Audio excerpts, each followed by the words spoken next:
गांव का अनोखा सपना। एक बार की बात है, एक छोटे से गांव में लोग बड़े प्रेम और शांति के साथ रहते थे। गांव का नाम था आनंदपुर। यहाँ के लोग बेहद मेहनती और खुशमिजाज थे। हरे भरे खेत, साफ सुथरी गलियां और चारों तरफ हरियाली ही इस गांव की पहचान थी। गांव के बीच में एक बड़ा सा बरगद का पेड़ था, जहां गांव के बड़े बुजुर्ग बैठकर बातें किया करते थे। गांव में एक किसान रहता था, जिसका नाम था मोहन। मोहन मेहनती और ईमानदार था, लेकिन उसके पास बहुत कम जमीन थी। उसकी फसल भी उतनी अच्छी नहीं होती थी। फिर भी वह हमेशा खुश रहता था और हर किसी की मदद करता था। एक दिन मोहन के खेत में एक बूढ़ा साधु आया। साधु ने मोहन से कहा, तुम बहुत ईमानदार हो, इसलिए मैं तुम्हें एक वरदान देना चाहता हूँ। जो भी इच्छा तुम्हारे दिल में होगी, वह पूरी होगी। पर याद रखना, यह वरदान सिर्फ एक बार मिलेगा। मोहन ने साधु का धन्यवाद किया और सोचा कि उसे किस चीज की सबसे ज्यादा जरूरत है।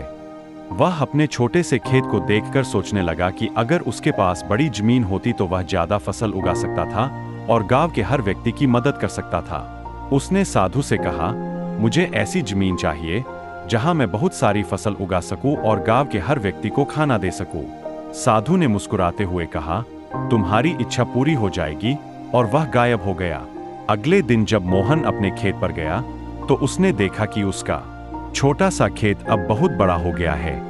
मोहन बहुत खुश हुआ और उसने पूरी लगन से काम करना शुरू कर दिया।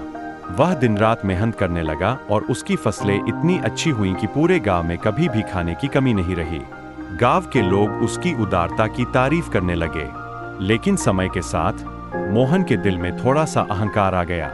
उसने सोचा, यह सब मेरी मेहनत और बुद्धिमानी का नतीजा है। मैं अब इस गांव का सबसे अमीर आदमी हूँ। एक दिन गांव में सूखा पड़ गया। पानी की कमी से हर जगह फसलें सूखने लगीं, लेकिन मोहन के खेतों में पानी की कमी नहीं थी।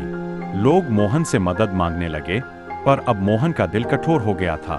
उसने लोगों को यह कहकर मना कर दिया कि यह मेरी जमीन है और मैं इसे सिर्फ अपनी फसल के लिए इस्तेमाल करूंगा। यह देखकर गांव के लोग बहुत दुखी हो गए। एक दिन वही बूढ़ा साधु फिर से गांव में आया। उसने मोहन को देखा और कहा, याद है मैंने क्या कहा था? तुम्हारी इच्छा पूरी हो गई, पर तुमने दूसरों की मदद करने के बजाय खुद को ही महान समझ लिया।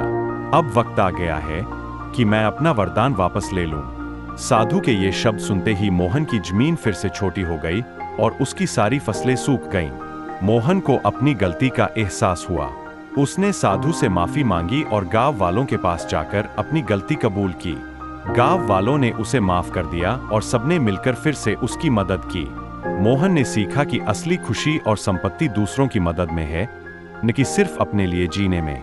तब से मोहन ने कभी अहंकार नहीं किया और हमेशा गांव के लोगों के साथ मिलजुल कर काम किया। इस तरह आनंदपुर फिर से खुशहाल हो गया और मोहन की यह कहानी गांव के हर व्यक्ति के लिए एक सीख बन गई।